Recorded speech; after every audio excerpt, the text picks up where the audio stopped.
It's Tuesday, March 3rd. Welcome to Market Foolery. I'm Chris Hill. He made it over the border from the Great White North. With me in studio is Mr. Jim Gillies. It is good to see you. It's good to be seen. Thanks for being here. We're going to dip into the Fool mailbag.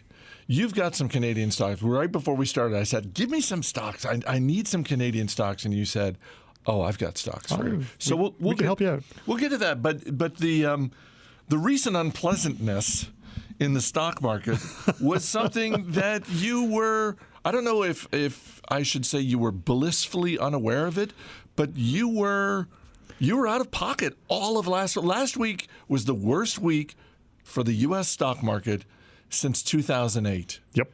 And you were on a ski slope. Missed the whole damn thing.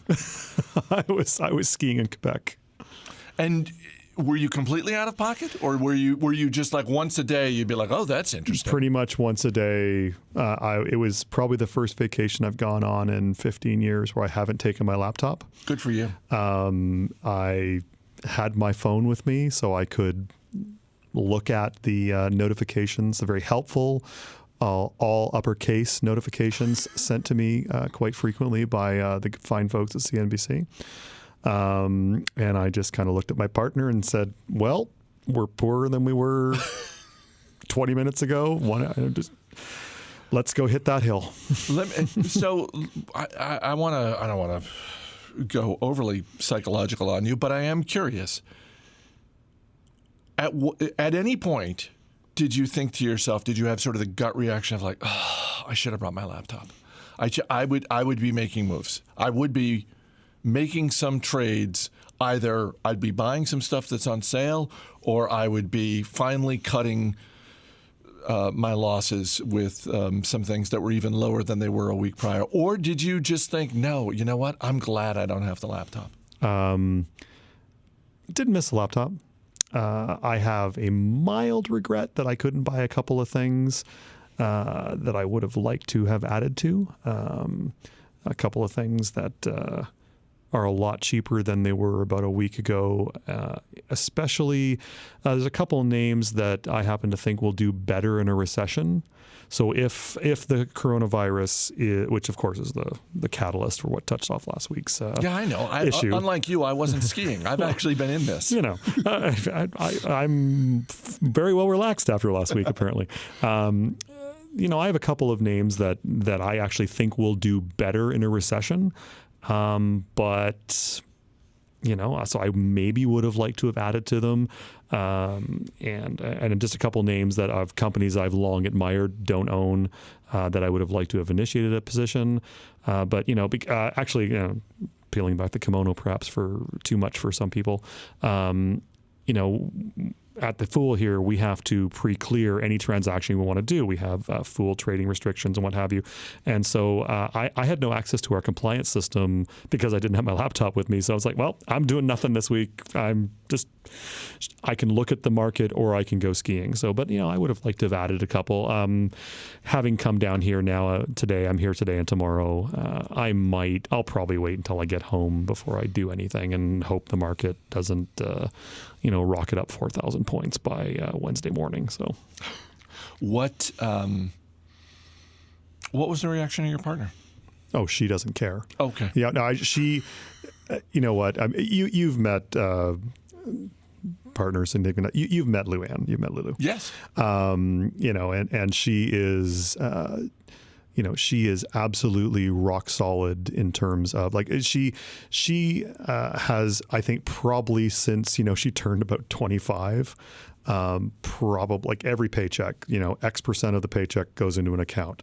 And she did it all the way into 2007, 2008, never batted an eye. Went through that, kept going. I met her in 2012, and her biggest regret. I'm going to speak for her, and she can set me straight when I get home, I suppose. But probably her biggest regret is that she was trapped, if you will, with a not great financial advisor who put her in a bunch of garbage mutual funds. So when she met me, And I said, well, you've got a bunch of garbage mutual funds here. There is a better way. There's a better way to invest regardless of your risk tolerances and what have you. And let me talk to you about passive investing and ETFs and supplementing that with, some good high quality companies depending on what your risk tolerance is. And, and she's like, I wish I'd known about this 10 years ago, because when she did transition from what she was doing with that crappy mutual fund hawking financial advisor, air quotes, to largely doing it herself. And now she just, I think every 3 or 4 months she goes in and adds to her ETFs, and that's it. And that's all she wants, and that's fine. But she says, I wish I'd known that in 2003, 2004 when I started this, because in 2012 when she met me, 2013, when we first started talking about money, she's like, I think I might have as much as I've contributed over the past decade plus. And I'm like, well, you should really have more. If the investing is to have more, you're deferring today so you'll have more tomorrow, you should have more. But I did actually, as she was transitioning over to this new foolish way of investing, if you will, because I truly believe that index funds are foolish for a lot of people, in terms of capital F. Yeah, capital F foolish, where, we're fans. We're very much fans, and then supplementing. During that period of time, I sometimes occasionally enjoy a little sparring with people in the industry. And so I got to write a couple of very direct notes to her financial advisor about why they wanted to free up her money yesterday and perhaps rethink their choices in life. So I enjoyed that. I bet you did. I Good did. for you. I really did. I also like that you met her in 2012, but it wasn't until a while later that you launched into the financial stuff, because I'd hate to think that it's like the first date with her and you're like, so, well, tell me about your investing life. Well, again, kimono's way too open at this point. Can you stop saying that? I know. It's a Bill Mannism, I think. She's a chartered accountant with a master's degree in accounting. I'm a finance nerd. So, look, that's kind of, yeah. And we've had serious discussions about, the proper ways to record and recognize deferred tax liabilities, right? So, that's Friday night at the Gillies house, right? Our email address is marketfoolery@fool.com. Question from Zach Gaines at the University of North Georgia. Go Nighthawks. Zach writes, I'm a huge fan of all the Motley Fool podcasts. I've heard you talk about Etsy and Pinterest. I know you should keep your eyes open for investment ideas, so I wanted to pass on a story. While sitting in my strategic management class today, I got distracted by the people using computers next to me. The girl on the left spent the entire class browsing makeup ideas on Pinterest. The guy on the right spent the whole class looking up watches and belts on Etsy. I've been considering both for my investment, and my experience today has only increased my conviction. Just wanted to pass on the boots on the ground research. Thank you, Zach. I love that email for a lot of reasons. I love that Zach's doing a little boots on the ground research and passing it along. And I like that he's basically saying, hey, of the three of us, I was actually paying attention in strategic management class. It's the others who were, without naming them, because he doesn't want to get anyone in trouble. You're an Etsy shareholder. You got to be pleased by this. I also used to teach university, but I taught largely before the days of the iPhone, and thank goodness I did, because it was hard enough getting people to pay attention anyway. I can't imagine what the profs today do. But yeah, no, I own Etsy. Etsy's a story that we like in Fool Canada and Stock Advisor Canada. It was brought forward to us by one of the investing team. We inherently liked the idea because of the idea that Etsy basically brings every kind of farmer's market, someone making something unique and cool, maybe a little bit quirky. It brings every market to your front door kind of thing. And so, for example, the aforementioned partner of mine at home recently bought a $90 specialized dog collar off of Etsy for our newest family member. It's a dog, by the way, just in case you're wondering. That's what I assumed. The hamster has a collar. But no, it's she found something really unique that spoke to her, and she went and ordered it, and I kind of just rolled my eyes. And we like the idea that that they have that that distribution, you can pretty much have anything you want on your front door. We like that they are investing in the business a lot. The new CEO came on, not so new anymore, 2.5 years ago, I'm going to say. He really changed up the cash flow dynamics of the company, which we really like because we're at least, I'm a cash flow investor, cash flow valuation guy. They made an acquisition in the music space called Reverb about a year ago. Less enthused about that, but it's not the worst acquisition I've ever seen. I remember when they made that though, and it seemed like they didn't pay a ton of, but like it struck me at the time as a slightly odd use of capital, but it also didn't strike me as, wow, they paid a ton of money for that niche musical instrument site. Yeah, I think if memory serves, and it might not, if memory serves, I think they paid about 6 or 7 times sales. And Etsy at the time itself was trading at about 7 or 8 times sales. So, it's not that out of a line with where they were. But, Etsy promptly fell, from, high 50s, 60-ish to about 40. And it was Etsy was brought to our attention in Fool Canada at just shy of 60. And, we said, we really like the story. We don't like the price. We don't like the valuation. And then they had an earnings report that was poorly received. And the stock fell, and then it drifted down, as these things tend to do. And it ended up going to low 40s. And that's where we got it. And so we're quite happy with that. So today I think it's back up close to 60-ish, maybe 58, 59. And we're really happy with the price we paid. And as you mentioned, I am a shareholder, and I would happily buy more if we got that lower price. And in the meantime, I'm also play options games, so I have written some puts against it. A scale of 1 to 10, how confident are you that Etsy, which has a market cap of just under $7 billion, how confident are you that it will be a standalone company in 5 years? Because it seems like it's still small enough that a couple years from now, if they're really continuing to deliver, that someone's just going to go in and buy them. Can I predict who's going to buy them? Absolutely. So that sounds like you're not even remotely confident that there'll be a standalone company in 5 years. I don't think they're going to be a public company within 5 years. Who's going to buy them? So eBay makes a lot of cash and has no growth. And eBay is selling off StubHub for $4 billion. Did I mention they have no growth? Well, actually, StubHub has a bit of growth, but did I mention they're selling StubHub off? eBay's classifieds groups, so Kijiji and all the different car sites, they are getting pressured from a couple of activists, Starboard and Elliott, to sell off classifieds. That's going to be another $10 billion, and that's another growth avenue that they have. Did I mention they don't have any growth? I'm an eBay shareholder. I'm keenly aware of the fact that they have no growth. eBay, the world's worst capital allocation company. I have options positions in eBay as well, so I share your pain. But eBay and Etsy, just that's eBay Marketplace. I mean, they are exceedingly cheap. And they do make a lot of cash, and heretofore they've been running that cash and just buying back their own stock. I think they bought back about 35% of their own stock in the past 3 or 4 years. They get $10 billion from classifieds, turn around and go buy Etsy. All right, before we wrap up and before you head north, give me 3 Canadian stocks. 3, to the email that Zach sent. We talk about things like Etsy and Pinterest, and but there's an entire universe of stocks that you are intimately familiar with that I am not. Probably.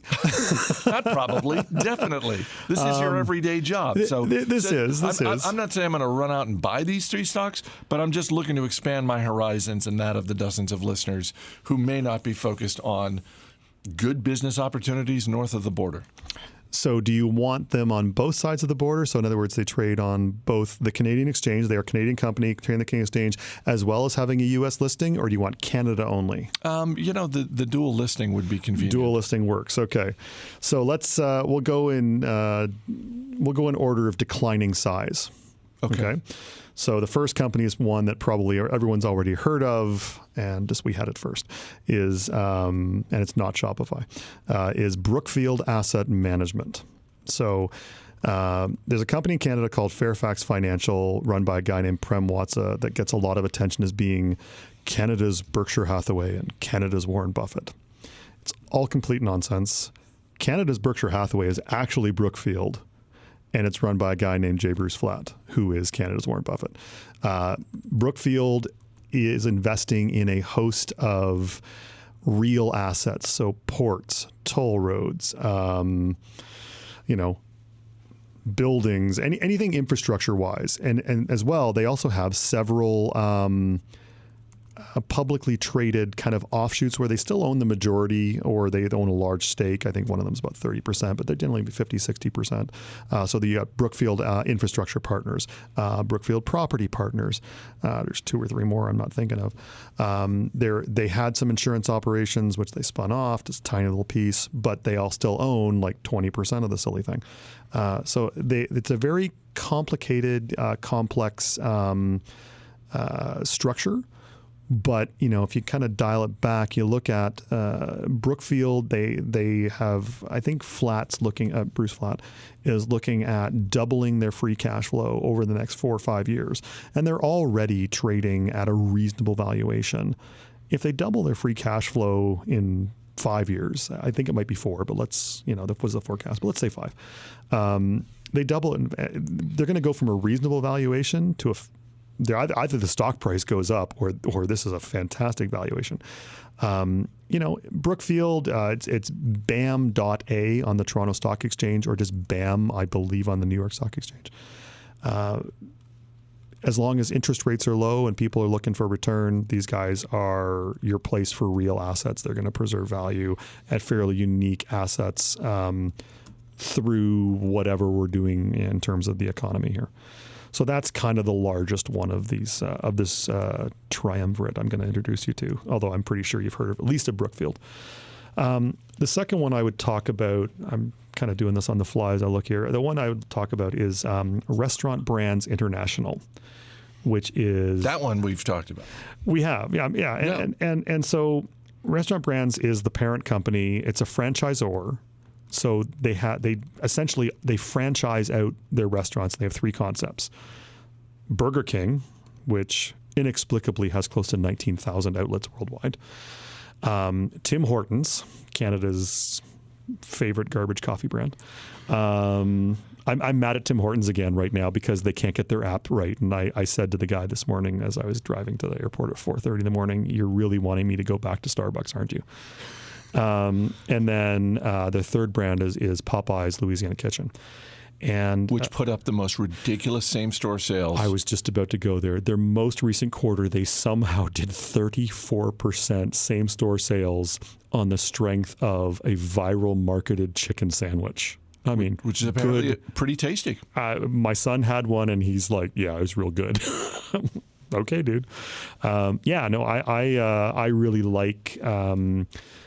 I really like franchise businesses where essentially you're taking on no operational risk. You're not spending a lot of capital, but these thousands of restaurants, I think there's somewhere about 28,000 total stores between, Burger King's got somewhere about 18,005. Tim Hortons is shy of 5,000 worldwide. And I think Popeyes is about 3,500. I think that's right. Ballpark.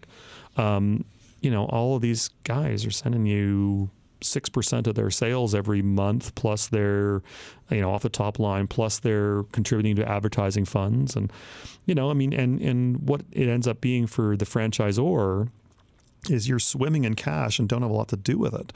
So it's paying a real nice dividend now. I think that's probably and after the recent unpleasantness, I noticed that it's down about $10 a share over the last week. Canadians are going to Tim Hortons. They're going to Tim Hortons today as much as they were last week. There's a lot of cash there, and it is you're paying it as dividends, and they're doing some deleveraging. And I suspect they're probably going to make an acquisition. They've bought back some shares, not a lot. They don't really have a lot, and they don't seem terribly eager to reduce their leverage. as their cash has grown, their leverage has been paid down a little bit, but they seem comfortable operating at a certain level. I would expect them to probably go after another acquisition to supplement their 3 strong existing brands rather than paying out we're going to buy back 20% of our stock or whatever. So, and it's trading at a reasonable valuation, relatively speaking. What's last?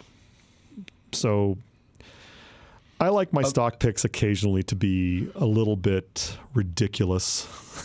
From a business standpoint? Well, we had insurance. We had the state insurance company, insurance and infrastructure. We've got the franchise restaurant.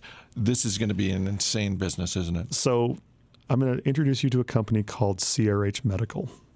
They are CRH in the Toronto Stock Exchange, or CRHM if you're a U.S. investor. So CRH Medical they have 2 lines of business. Their long-standing but smaller line of business is hemorrhoid treatment. But about 5 years ago, they said, we're going to diversify this business. We are going to go into the high-octane business of anesthesia clinics for colonoscopies. Okay.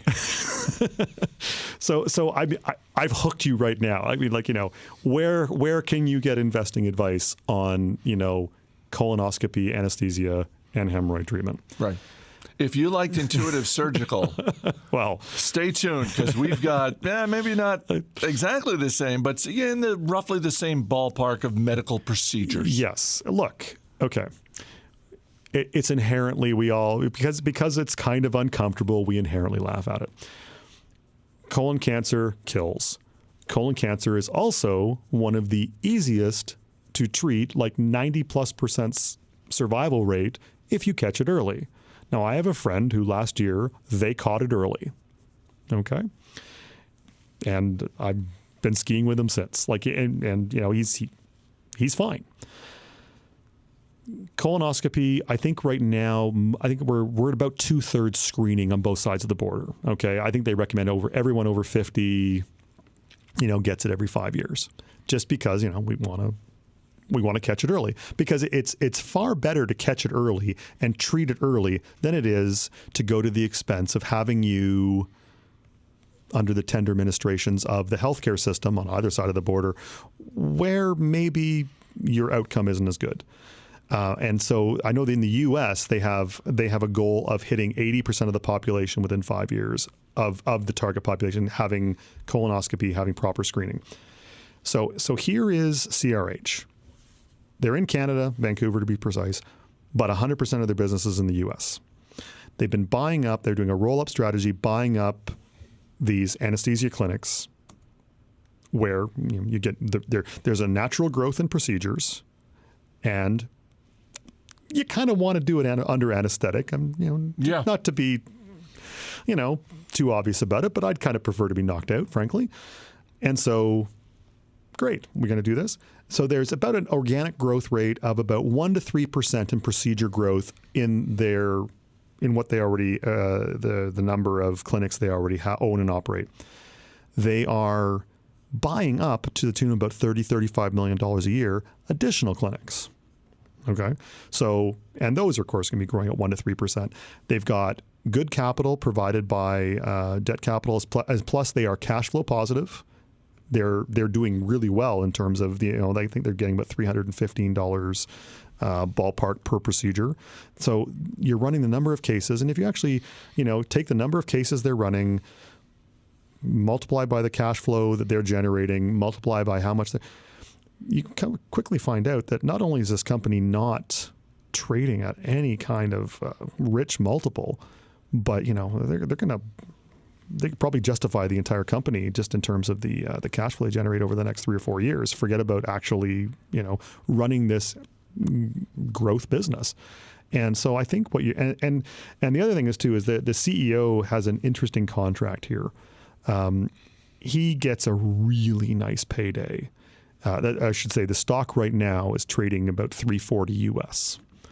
He gets a $3.40. Yes.